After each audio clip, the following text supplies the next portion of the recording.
সূরা তাহা। রহমান রহিম আল্লাহ তাআলার নামে। তাহা, হে নবী, আমি এ কোরআন এজন্য নাজিল করিনি যে তুমি এর দ্বারা কষ্ট পাবে।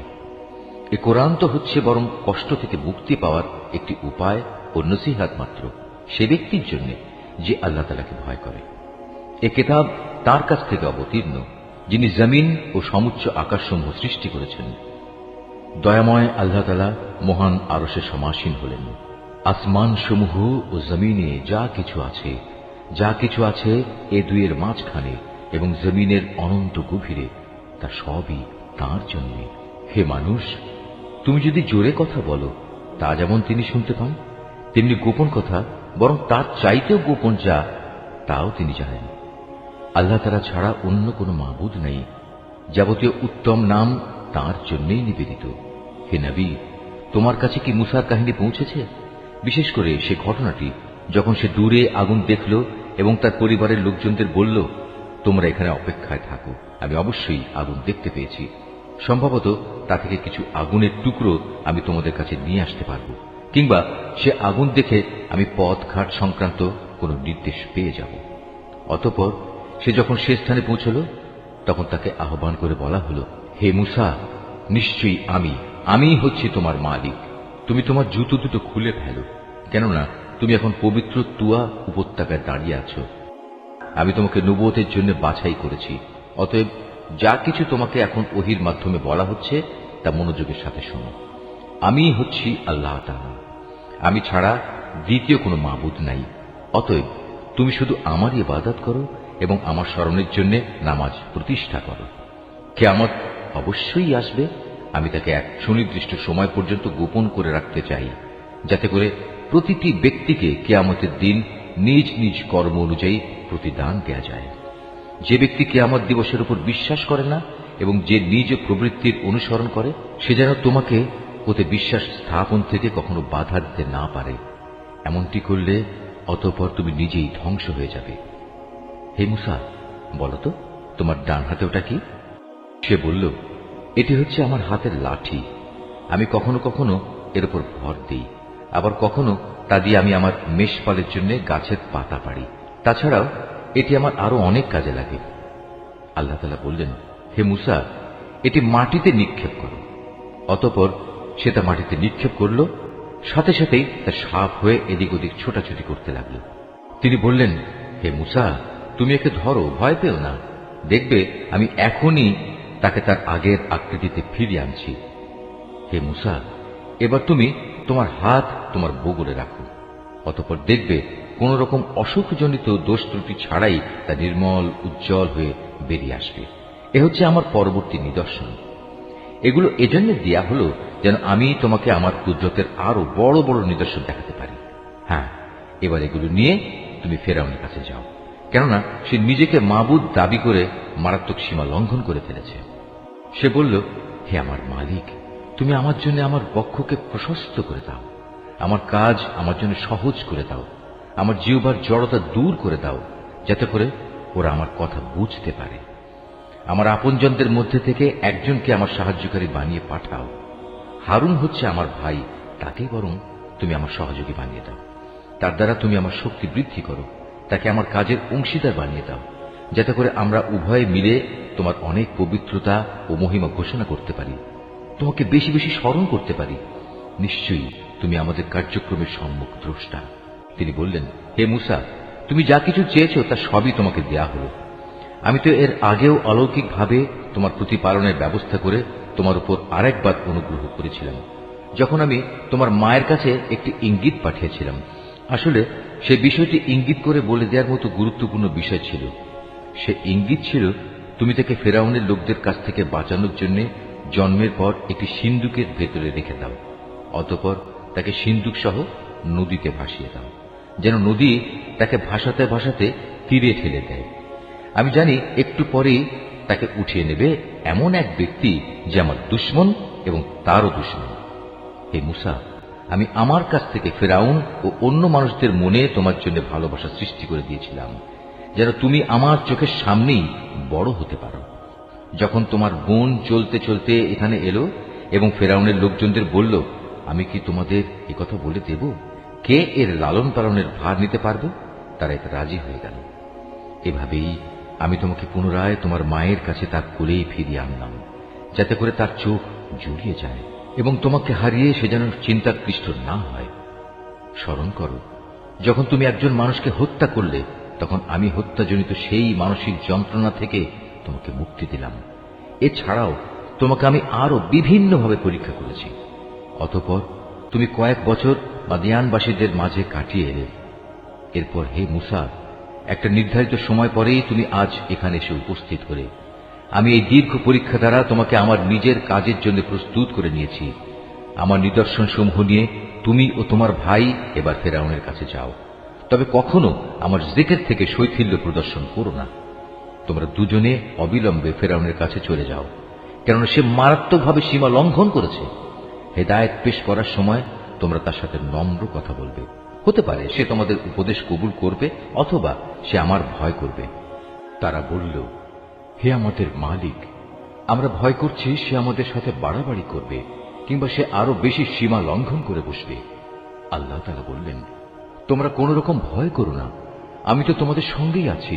আমি সব কিছু শুনি, সব কিছু দেখি। সুতরাং তোমরা উভয়ই তার কাছে যাও এবং বলো, আমরা তোমার মালিকের পাঠানো দুজন রাসূল। অতএব এই নিপীড়িত বনী ইসরায়েলের লোকদের তুমি আমাদের সাথে যাবার অনুমতি দাও। তুমি তাদের আর কষ্ট দিও না। আমরা তোমার কাছে তোমার মালিকের কাছ থেকে নবুয়তের নিদর্শন নিয়ে এসেছি, এবং যারা এই হেদায়েতের অনুসরণ করবে তাদের জন্য রয়েছে অনাবিল এক শান্তি। আমাদের উপর এ মর্মে ওহী নাজিল করা হয়েছে, যে ব্যক্তি আল্লাহ তাআলাকে অস্বীকার করবে এবং যে ব্যক্তি তার আদেশ থেকে মুখ ফিরিয়ে নেবে, তার উপর আল্লাহর আযাব পড়বে। এসব শোনার পর ফেরাউন বলল, হে মূসা, বলো কে আবার তোমাদের মালিক?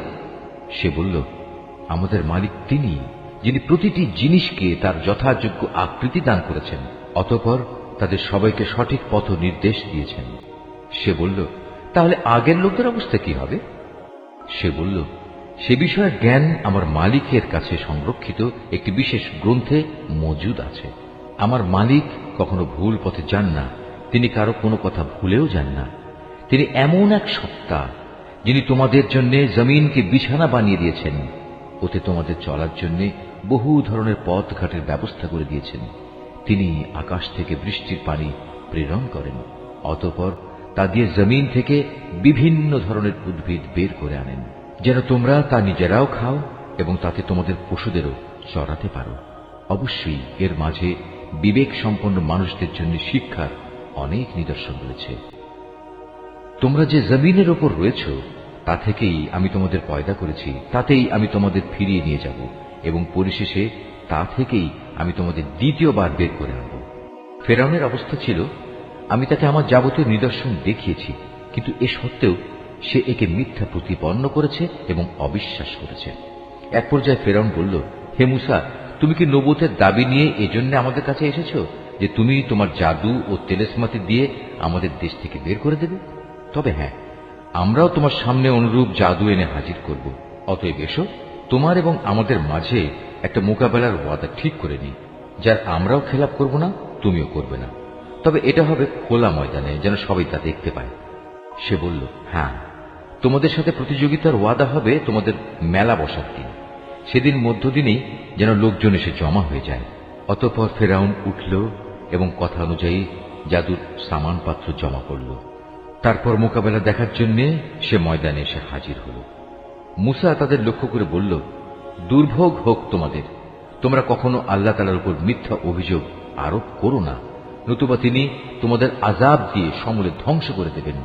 আর যে ব্যক্তি মিথ্যা বানায় সেই মূলত ব্যর্থ হয়ে যায়। মূসার কথা শুনে তারা নিজেদের পরিকল্পনার ব্যাপারে একে অন্যের সাথে মতবিরোধ করল, কিন্তু তারা গোপন সলা পরামর্শ গোপনই রাখল। ফেরাউনের লোকজন বলল, অবশ্যই এই দুজন মানুষ হচ্ছে জাদুকর। তারা জাদুর খেলা দিয়ে তোমাদের দেশ থেকে তোমাদের বের করে দিতে এবং তোমাদের এই উৎকৃষ্ট জীবন ব্যবস্থার অস্তিত্ব খতম করে দিতে চায়। অতএব হে জাদুকররা, তোমরা তোমাদের সব জাদু একত্রিত করো, তারপর সারিবদ্ধ হয়ে জাদু দেখানোর জন্য উপস্থিত হয়ে যাও। আজ যে এ মোকাবেলায় জয়ী হবে সেই হবে সফলকাম। তারা বলল, হে মূসা, বলো, আগে তুমি তোমার লাঠি নিক্ষেপ করবে না আমরা আমাদের জাদু নিক্ষেপ করব? সে বলল, তোমরাই বরং আগে নিক্ষেপ করো। জাদুর প্রভাবে তার কাছে মনে হলো তাদের জাদুর রশি ও লাঠিগুলো বুঝি এদিক সেদিক ছোটাছুটি করছে। এতে মূসা তার অন্তরে কিছুটা ভয় ও শঙ্কা অনুভব করল। আমি বললাম, হে মূসা, তুমি ভয় পেও না, শেষ তক তুমিই বিজয়ী হবে। হে মূসা, তোমার ডান হাতে যে লাঠি আছে তা ময়দানে নিক্ষেপ করো। দেখবে এ যাবৎ যা খেলা ওরা বানিয়েছে এটা সেগুলোকে গ্রাস করে ফেলব। মূলত ওরা যা কিছুই করেছে তা তো ছিল নেহায়েত জাদুকরের কৌশল, আর জাদুকর কখনো কামিয়াব হয় না যে রাস্তা দিয়ে সে আসুক না কেন। মূসার লাঠি বিশাল অজগর হয়ে জাদুকরদের সাপগুলো গিলে ফেলল। এটা দেখে অতঃপর জাদুকররা সবাই সাজদাবনত হয়ে গেল এবং তারা বলল, আমরা হারুন ও মূসার মালিকের উপর ঈমান আনলাম। সে ফিরআউন বলল, আমি তোমাদের এ ধরনের কোন অনুমতি দেওয়ার আগেই তোমরা তার উপর ঈমান আনলে। আমি দেখতে পাচ্ছি সেই হচ্ছে আসলে তোমাদের প্রধান গুরু, যে তোমাদের জাদু শিক্ষা দিয়েছে। দেখো এবার আমি কি করি। আমি তোমাদের হাত পা উল্টো দিক থেকে কেটে ফেলব। তদুপরি আমি তোমাদের খেজুর গাছের কাণ্ডে শুল বিদ্ধ করব। তোমরা অচিরেই জানতে পারবে আমাদের উভয়ের মধ্যে কার শাস্তি কত কঠোরতর ও অধিক স্থায়ী। তারা বলল, আমাদের কাছে যে স্পষ্ট নিদর্শন এসেছে এবং যিনি আমাদের এ দুনিয়ায় পয়দা করেছেন তার উপর আমরা কখনোই তোমাকে প্রাধান্য দেব না। সুতরাং তুমি যা করতে চাও তাই করো। তুমি বড়জোর এ পার্থিব জীবন সম্পর্কেই কোনো সিদ্ধান্ত গ্রহণ করতে পারবে। আমরা তো আমাদের মালিকের উপর ঈমান এনেছি যাতে করে তিনি আমাদের গুনাহসমূহ, বিশেষ করে তুমি যে আমাদের জাদু করতে বাধ্য করেছ তা যেন মাফ করে দেন। আমরা বুঝতে পেরেছি আল্লাহ তাআলাই হচ্ছেন শ্রেষ্ঠ, তিনি হচ্ছেন অধিকতর স্থায়ী। যে ব্যক্তি কোনো অপরাধে অপরাধী হয়ে তার মালিকের দরবারে হাজির হবে তার জন্য থাকবে জাহান্নাম, আর জাহান্নাম এমন এক জায়গা যেখানে মানুষ মরতে চাইলেও মরবে না, আবার বাঁচার মতো করে বাঁচবেও না। অপরদিকে যে ব্যক্তি তার কাছে মোমেন হয়ে কোনো নেক কাজ নিয়ে হাজির হবে তারাই হচ্ছে সেসব লোক যাদের জন্য রয়েছে সমুচ্চ মর্যাদা, এমন এক স্থায়ী জান্নাত যার পাদদেশ দিয়ে ঝর্ণাধারা প্রবাহিত হবে, সেখানে তারা থাকবে চিরকাল। এ হচ্ছে সে ব্যক্তির পুরস্কার যে স্বীয় জীবন পবিত্র রেখেছে। আমি মূসার কাছে এ মর্মে ওহী পাঠিয়েছি, তুমি আমার বান্দাদের নিয়ে রাতের বেলায় এই দেশ ছেড়ে চলে যাও এবং আমার আদেশে তুমি ওদের জন্য সমুদ্রের মধ্যে একটি শুষ্ক সড়ক বানিয়ে নাও। পেছন থেকে কেউ তোমাকে ধাওয়া করবে এই আশঙ্কা তুমি কখনোই করো না। মূসা তার জাতিকে নিয়ে সাগরের পানি বেরিয়ে গেল। অতঃপর ফেরাউন তার সৈন্য সামন্ত সহ তাদের পশ্চাৎ ধাবন করল। তারপর সাগরের অথই পানি তাদের ডুবিয়ে দেয়, ঠিক যেমনটি তাদের ডুবিয়ে দেওয়া উচিত ছিল। মূলত ফেরাউন তার জাতিকে গোমরাহ করে দিয়েছে, সে কখনোই তাদের সঠিক পথ দেখায়নি। হে বনী ইসরাইল, চেয়ে দেখো আমি কিভাবে তোমাদের প্রধান শত্রু ফেরাউন থেকে তোমাদের মুক্তি দিয়েছি এবং আমি তোমাদের নবীর কাছে তুর পাহাড়ের ডান দিকে যে স্থানে তাওরাত গ্রন্থ দানের ওয়াদা করেছিলাম তাও পূরণ করেছি। তোমাদের জন্য আমি আরো নাজিল করেছি তোমাদের প্রতি এক পবিত্র খাবার যার নাম মান এবং সালওয়া। তোমাদের আমি যা ভালো খাবার দান করেছি তা খাও এবং তাতে বাড়াবাড়ি করো না, নতুবা তোমাদের উপর আমার গজব অবধারিত হয়ে যাবে, আর যার উপর আমার গজব নাজিল হবে সে তো ধ্বংসই হয়ে যাবে। আমি অবশ্যই তার প্রতি ক্ষমাশীল যে ব্যক্তি তওবা করল অতঃপর সৎপথে অবিচল থাকল। মূসা পাহাড়ে আসার পর আমি বললাম, হে মূসা, কেন তুমি তোমার জাতির লোকদের থেকে তাড়াতাড়ি তুর পর্বতে চলে এলে? সে বলল, না, তারা তো আমার পেছনেই রয়েছে। আমি তোমার কাছে আসতে তাড়াতাড়ি করলাম যাতে করে হে মালিক তুমি আমার উপর সন্তুষ্ট হও। তিনি বললেন, তোমার চলে আসার পর আমি তোমার জাতিকে আর এক পরীক্ষা ফেলেছি। সামেরি নামের এক ব্যক্তি তাদের গোমরাহ করে দিয়েছিল। অতঃপর মূসা অত্যন্ত ক্রুদ্ধ ও ক্ষুব্ধ হয়ে তার জাতির কাছে ফিরে এল। এসে তাদের সে বলল, হে আমার জাতি, এ তোমরা কি করলে? আল্লাহ তাআলা কি তোমাদের একটি উত্তম প্রতিশ্রুতি দেননি যে তোমাদের তিনি এ জমিনের কর্তৃত্ব সমর্পণ করবেন?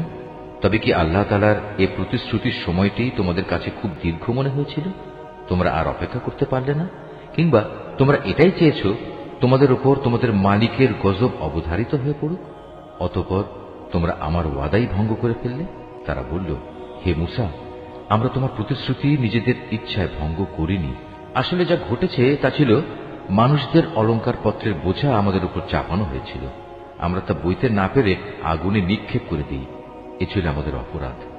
এভাবেই সামেরি আমাদের প্রতারণার জালে নিক্ষেপ করল। তারপর সে অলংকার দিয়ে তাদের জন্য একটি বাছুর বানিয়ে বের করে আনল। মূলত তা ছিল একটি নিষ্প্রাণ অবয়ব, তাতে গরুর মতো শব্দ ছিল মাত্র। তারা এটুকু দেখেই বলতে লাগলো, এ হচ্ছে তোমাদের মাবুদ, এটি মুসার মাবুদও। কিন্তু মুসা এর কথা ভুলে আর এক মাবুদের সন্ধানে তুর পাহাড়ে চলে গেছে। ধিক তাদের বুদ্ধির উপর! তারা কি দেখেনি ওটা তাদের কথার কোনো উত্তর দেয় না, না ওটা তাদের কোন রকম ক্ষতি কিংবা উপকার করার ক্ষমতা রাখে? মুসা তার জাতির কাছে ফিরে আসার আগেই হারুন তাদের বলেছিল, হে আমার জাতি, এ গোবাছুর দ্বারা তোমাদের ঈমানেরই পরীক্ষা নেওয়া হচ্ছে। তোমাদের মালিক তো হচ্ছেন দয়াময় আল্লাহ তাআলা। তোমরা আমার অনুসরণ করো এবং আমার আদেশ মেনে চলো। ওরা বলল, যতক্ষণ পর্যন্ত মুসা আমাদের কাছে ফিরে না আসবে আমরা এর পূজা থেকে বিরত হব না। মুসা এসে এসব নাফরমানি কাজ দেখল। সে বলল, হে হারুন, তুমি যখন দেখলে ওরা গোমরা হয়ে গেছে, তখন তোমাকে কোন জিনিস বিরত রেখেছিল যে তুমি আমার কথার অনুসরণ করলে না? তুমি কি আমার আদেশ তাহলে অমান্যই করলে? সে বলল, হে আমার মায়ের ছেলে, তুমি আমার দাড়ি ও মাথার চুল ধরো না। আমি এমনই একটি আশঙ্কা করেছিলাম।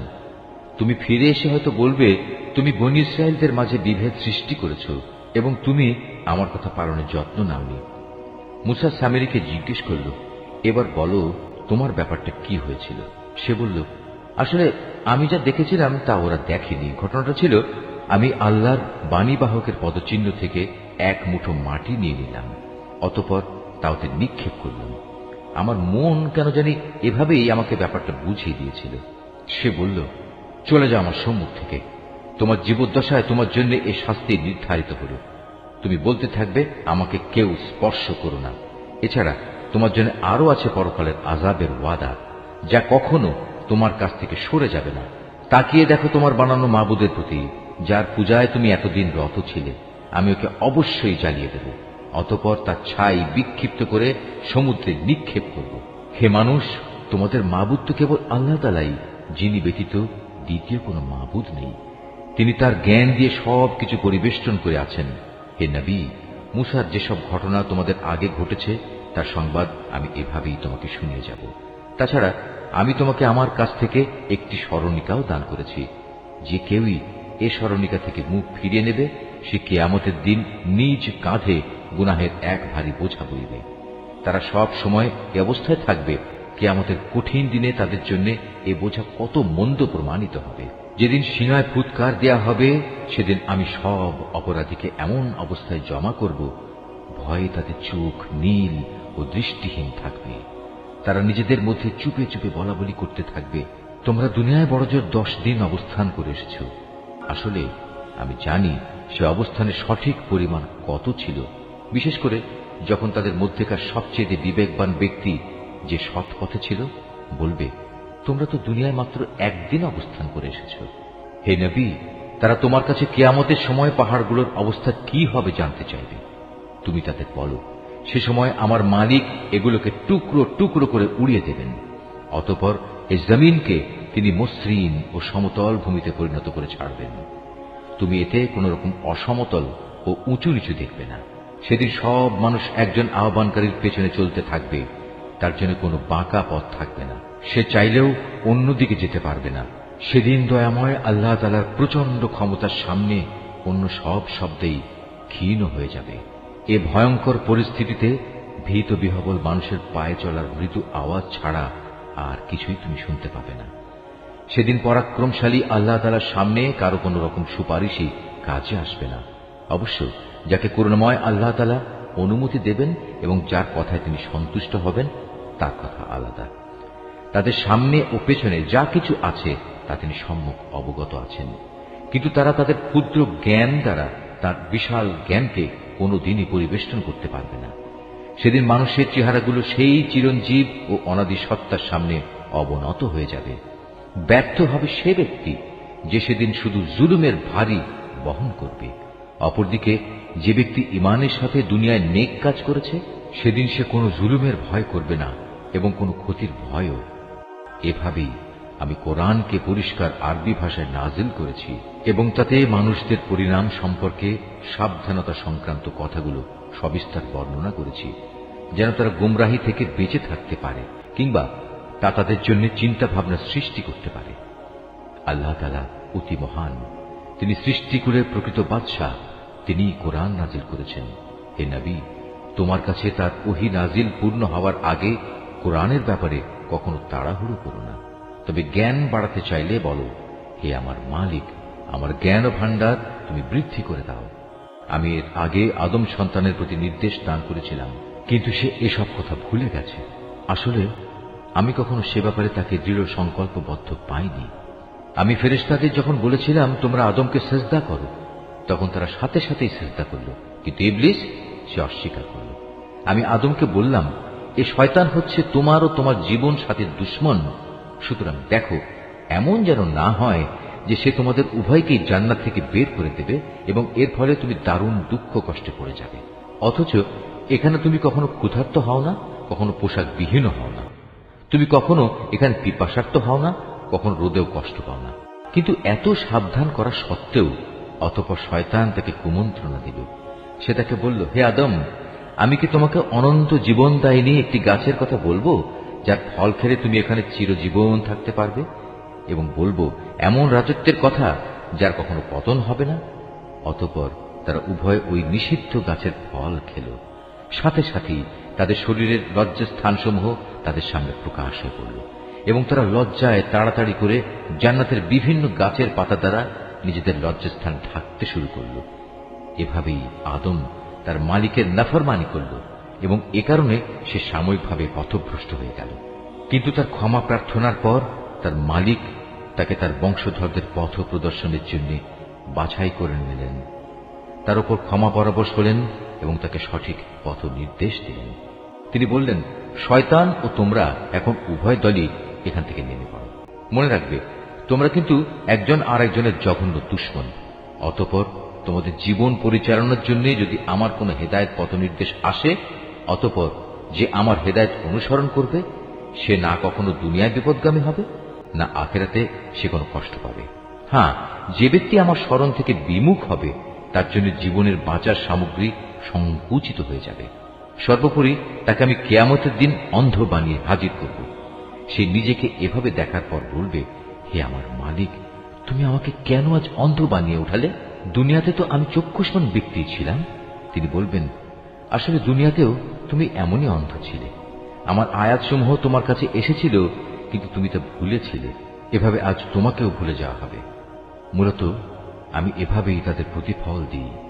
যারা আমার আয়াত নিয়ে বাড়াবাড়ি করে সে তার মালিকের আয়াতের উপর কখনো ঈমান আনে না। সত্যিকার অর্থে পরকালের আযাবই হচ্ছে বেশি কঠিন এবং অধিক স্থায়ী। এদের আগে আমি কত কত জনপদ ধ্বংস করে দিয়েছি, আর এ ধ্বংসপ্রাপ্ত জনপদ সমূহের উপর দিয়ে এরা তো হামেশাই চলাফেরা করে। অবশ্যই এতে বিবেকবান মানুষদের জন্য নিদর্শন রয়েছে। যদি তোমার মালিকের পক্ষ থেকে এদের অবকাশ দেওয়ার এই ঘোষণা না থাকত এবং এদের উপর আযাব আসার সুনির্দিষ্ট কালক্ষণ আগেই ঠিক করা না থাকত, তাহলে এদের উপর কবেই আযাব অবশ্যম্ভাবী হয়ে পড়ত। অতএব হে নবী, এরা যা কিছুই বলে তুমি তার উপর ধৈর্য ধারণ করো। তুমি বরং তোমার মালিকের প্রশংসা, পবিত্রতা ও মহিমা ঘোষণা করো সূর্যোদয়ের আগে ও তা অস্ত যাওয়ার আগে। রাতের বেলায় ও দিনের দুই প্রান্তেও তুমি আল্লাহর পবিত্রতা ঘোষণা করো।